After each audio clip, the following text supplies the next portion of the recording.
इस वीडियो में हम आपको सुनाएंगे एक विशेष और प्रभावशाली कथा जिसमें हनुमान जी ने संकट की घड़ी में अपने भक्त का हाथ थामा। मर्यादा पुरुषोत्तम भगवान श्री राम के परम भक्त श्री हनुमान जी के बारे में तो सभी जानते हैं। यह भी जानते हैं कि दशरथ नंदन राम हनुमान के हृदय में बसते हैं। लेकिन क्या आपको यह पता है कि एक बार पवनसुत हनुमान श्री राम जी से ही लड़ने पहुंच गए थे। लेकिन यह सत्य है और इस घटना का जिक्र श्री राम कथा में भी सुनने और पढ़ने को मिलता है। लेकिन इससे भी ज्यादा हैरान करने वाली बात यह है कि पवनसुत जब श्री राम से लड़ने के लिए तैयार हुए तो उन्होंने सौगंध भी मर्यादा पुरुषोत्तम की ही ली। आइए जानते हैं कि ऐसा क्या हुआ था कि श्री राम के परम भक्त पवनसुत को उनसे युद्ध करना पड़ा। कथा के अनुसार एक बार सुमेरु पर्वत पर सभी संतों की सभा का आयोजन हुआ। कैवर्त देश के राजा सुकंत भी उसी सभा में सभी संतों का आशीर्वाद लेने जा रहे थे। रास्ते में उन्हें देवर्षि नारद मिले। राजा सुकंत ने उन्हें प्रणाम किया। इस पर श्री नारद जी ने उन्हें आशीर्वाद देकर यात्रा का प्रयोजन पूछा। राजा सुकंत ने उन्हें संत सभा के आयोजन की बात बताई। इस पर नारद मुनि ने कहा, अच्छा है, संतों की सभा में जरूर जाना चाहिए।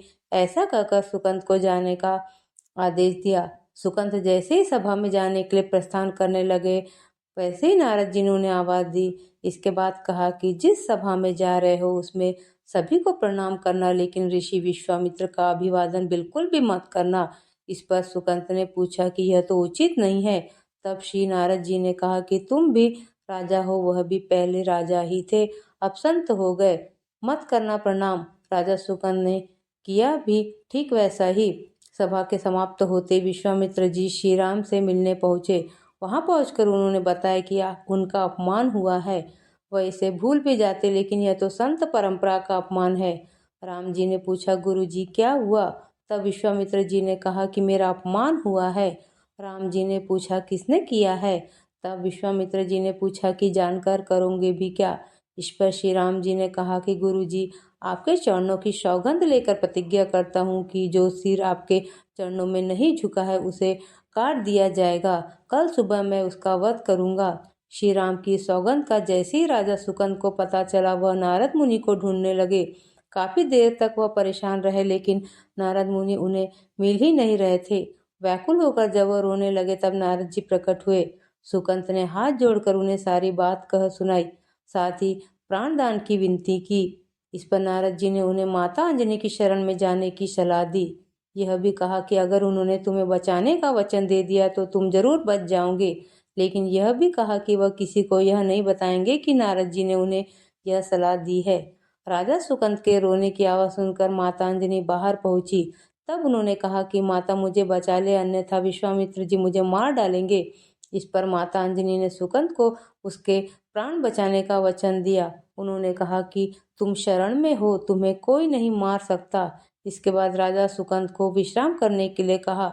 शाम ढले तब हनुमान जी माता अंजनी के पास पहुंचे तो उन्होंने सारी बात बताई, लेकिन सुकंत को बुलाने से पहले पवनसुत से सौगंध लेने को कहा। तब श्री हनुमान जी कहा कि वह श्री राम के चरणों की सौगंध लेते हैं कि वह सुकंत के प्राणों की रक्षा करेंगे। तब माता अंजनी ने राजा को बुलाया। हनुमान जी ने पूछा, कौन तुम्हें मारना चाहता है? तब सुकंत ने बताया कि श्री राम उन्हें मार डालेंगे। इतना सुनते माता अंजनी हैरान रह गई। उन्होंने कहा कि तुमने तो विश्वामित्र जी का नाम लिया था। तब राजा ने कहा कि नहीं, वह तो मरवा डालना चाहते हैं, लेकिन मारेंगे तो राम ही। हनुमान जी ने राजा सुकंत को उनकी राजधानी में छोड़ा और श्री राम के दरबार में पहुंचे। वहां पहुंचकर उन्होंने राम जी से पूछा कि वह कहाँ जा रहे हैं। तब मर्यादा पुरुषोत्तम ने बताया कि वह राजा सुकंत का वध करने जा रहे हैं। तब हनुमान जी ने कहा, प्रभु उसे मत मारिए। राम जी ने कहा, वह तो अपने गुरु की सौगंध ले चुके हैं, अब पीछे नहीं हट सकते। हनुमान जी ने कहा, प्रभु मैंने उसके प्राणों की रक्षा के लिए अपने इष्ट देव यानी कि आपकी सौगंध ली है। तब राम जी कहते हैं कि ठीक है, तुम अपना वचन निभाओ, मैं तो उसे मारूंगा। हनुमान जी राजा सुकंद को लेकर पर्वत पर पहुंचे और राम नाम का कीर्तन करने लगे। उधर राम जी राजा सुकंद को मारने के लिए उनकी राजधानी पहुंचे, लेकिन वह नहीं मिले तो वह उन्हें ढूंढते हुए पर्वत पर पहुंचे। वहां हनुमान राम मंत्र का जाप कर रहे थे। राम जी को देखते ही सुकंद डर गए। उन्होंने कहा कि अब तो राम जी उसे मार ही डालेंगे। वह बार बार हनुमान जी पूछता कि बच जाएंगे हम। तब उन्होंने कहा कि राम मंत्र का जाप करते रहो, निश्चिंत रहो, भगवान नाम पर पूरा भरोसा रखो। लेकिन वह काफी डरे हुए थे, तो हनुमान जी ने सुकंद को राम नाम मंत्र के घेरे में बिठा दिया। इसके बाद राम नाम जपने लगे। राम जी ने राजा सुकंद को देखकर जब बाण चलाना शुरू किया तो वह राम नाम के मंत्र के आगे विफल हो जाते।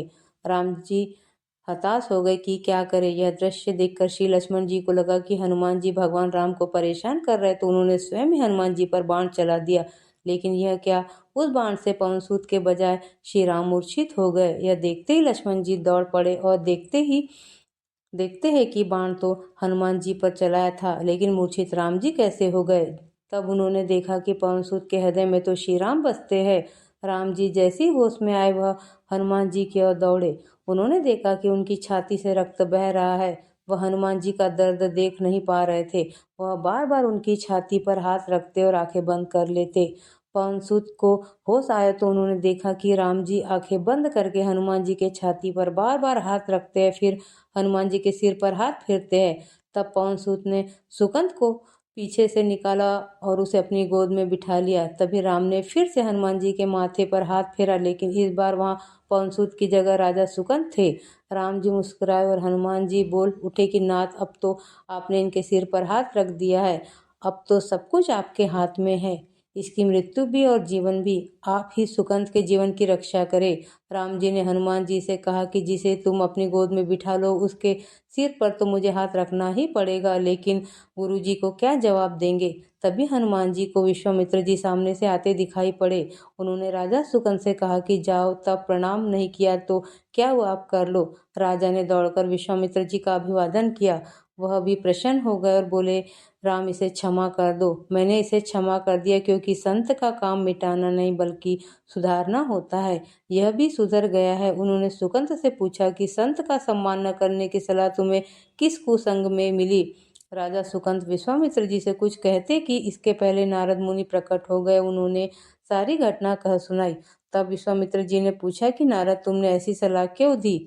तब नारद जी ने कहा कि अक्सर ही लोग मुझसे पूछते थे कि राम बड़े या राम का नाम बड़ा, तो मैंने सोचा कि क्यों न कोई लीला हो जाए कि लोग अपने आप ही समझ ले कि भगवान से अधिक भगवान के नाम की महिमा है। ज्ञान और भक्ति से भरे वीडियो देखने के लिए हमारे चैनल को लाइक और सब्सक्राइब करना न भूलें।